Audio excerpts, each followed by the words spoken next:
What's going on, Vol Society?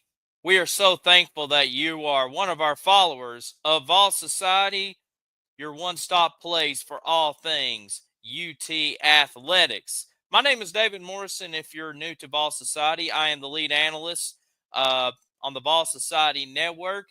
Uh, and of course, you're going to hear my voice and see my face quite a bit throughout this upcoming athletic season for football, basketball, a little bit of baseball here and there. And of course, you're going to hear from other voices on our Vol Society network. But I'm here for this video previewing the Tennessee football schedule. And in this particular video, we're going to look at Tennessee's 2025 non-conference opponent previews. Tennessee obviously plays 4 non-conference games along with the 8 SEC games, and we're going to preview those SEC games individually in other future videos. But like I said, we're going to cover the 4 non-conference opponents right here. And basically, this is not going to be a full-length breakdown of all 4 of these teams, but just more of a mindset of what Tennessee's going to be facing that particular week and maybe where they are as a program. So if you happen to be a fan of one of these other 4 teams and I don't give a full in-depth preview, I apologize, but this is just kind of what I think Tennessee could be running into that particular week.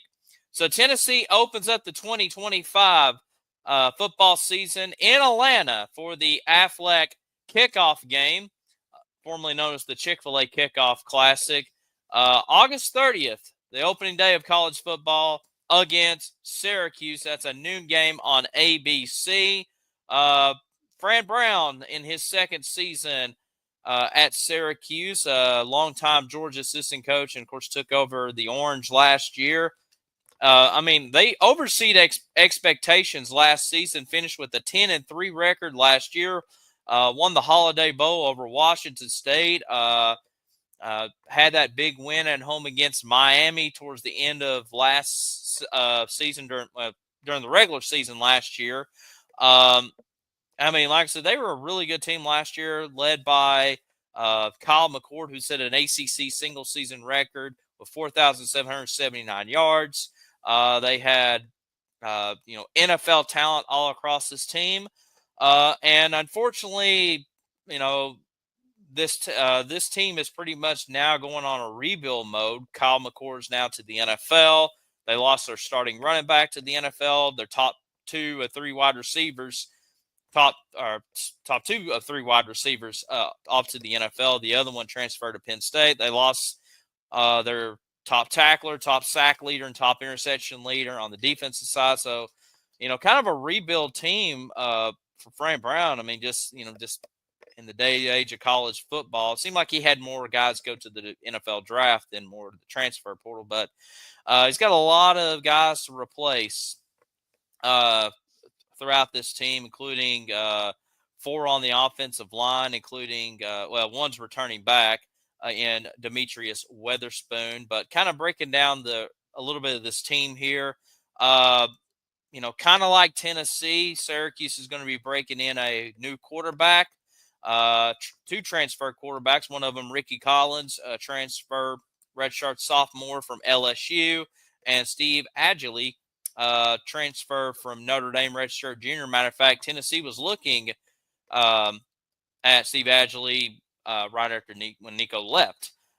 So a little bit of familiarity, and of course with Tennessee, you're going to be breaking in a new quarterback, obviously, either with Joey Aguilar, maybe Jake Merglinger. My opinion, I think it's probably going to be Joey Aguilar due to the experience.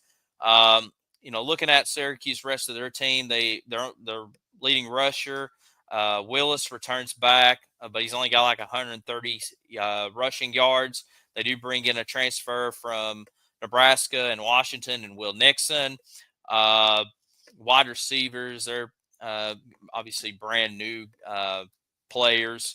The offensive lineman I already mentioned, 4 new offensive linemen starting, all transfers, probably headlined by a former South Carolina recruit and player, obviously, and Cam Pringle. If you follow high school football, you probably remember the name Cam Pringle. Defensively, Deuce Chestnut, the defensive back, the leading tackler, returning back for the Orange with 40 tackles, and freshman King Joseph Edwards had 3 sacks last year for the Orange, but I didn't see if he was still on the team. But anyways, that's kind of a bird's eye view of Syracuse going into next season. And as far as the Vols going in there, and this is not going to be a full game by game prediction, but if you're Tennessee going in this contest, you want to make a big statement in this first game after all the field drama throughout the whole season, even leading up to fall camp with Boo Carter. You want to make a statement win out of the gate, and what a better place than Atlanta's taking on Syracuse. I think this could be a very similar game with NC State last year, where Tennessee just kind of runs them out. I mean, it seems like the Vols have more depth to me than Syracuse, but we shall see.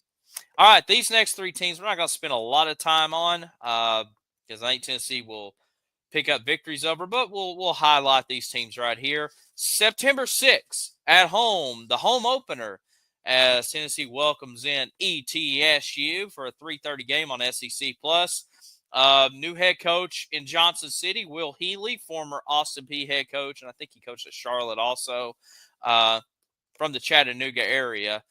He replaces Trey Lamb, who accepted the Tulsa job.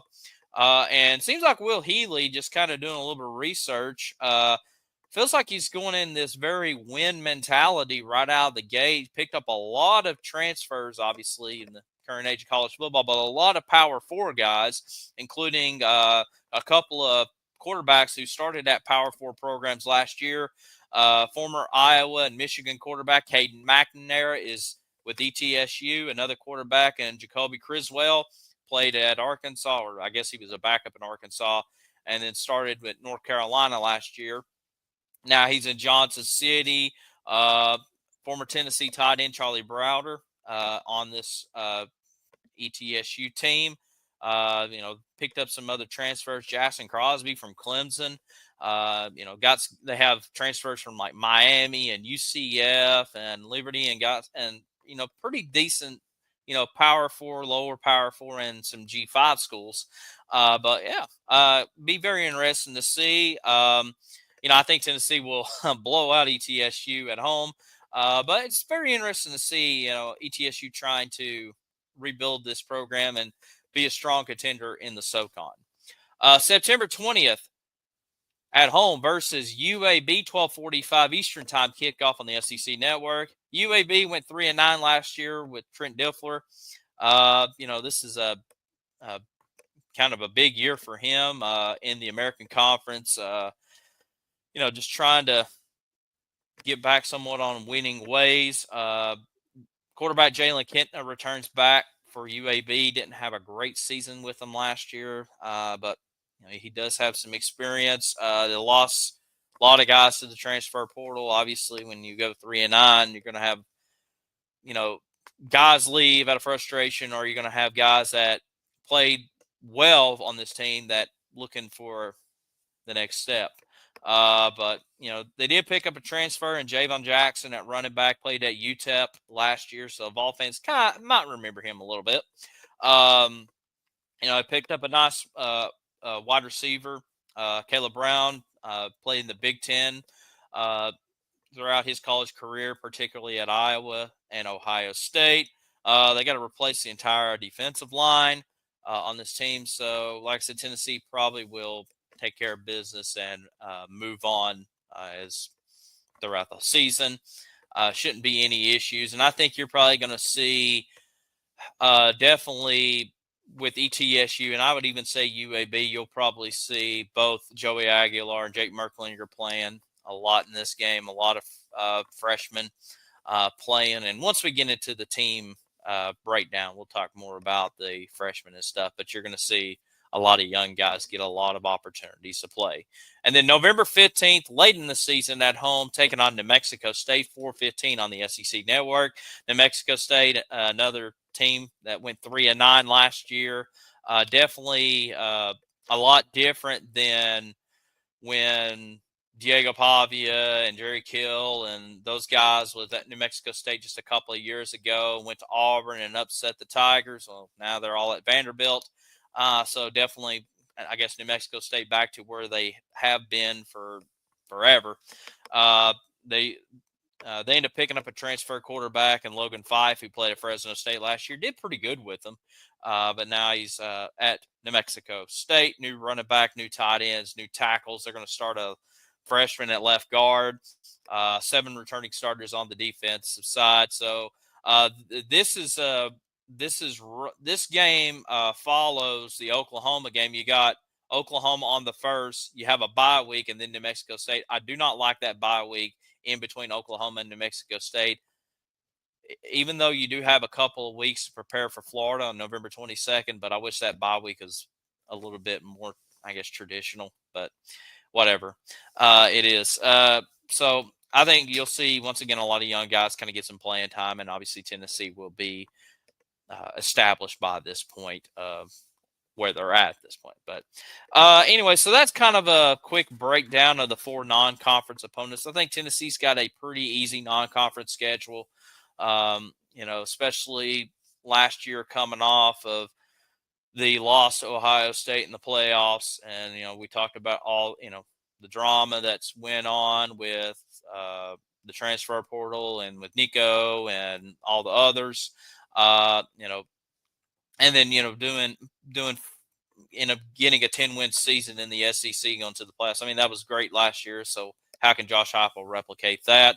But like I said, these non-conference games are pretty easy. I'm sure Tennessee probably wishes. Well, I don't know if they want to wish, but I guess on paper you wish that Syracuse game was a little bit better. I know the media is probably going to overhype this game. Matter of fact, I know they are overhyping a little bit because you have two teams that went 10-3 last year in college football with Tennessee and Syracuse, but one is moving.